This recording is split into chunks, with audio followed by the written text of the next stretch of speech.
how to write an article in WordPress. So in this video I'm gonna tell you. So without any further ado, so let's go to a screen. So as you can see, now we are on a screen. You can see this is the WordPress. This is the WordPress page that you can create your article.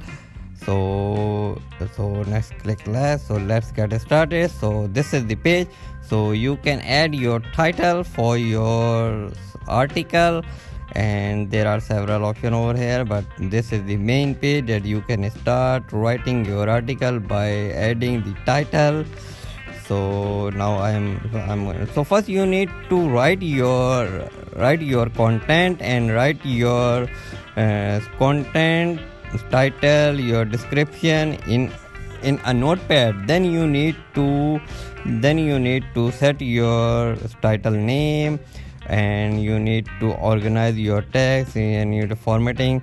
So there are several options. You can format like a bold text or anything, and there are, and you can also optimize your title by your text, your SEO. So these are the several options, but first I'm gonna tell you basic understanding how you can start writing an article. Now you need to copy your content and paste it in your WordPress page. Now you can optimize your text by selecting your text, whether you can resize your text size, you can bold, you can edit your text. So here it is.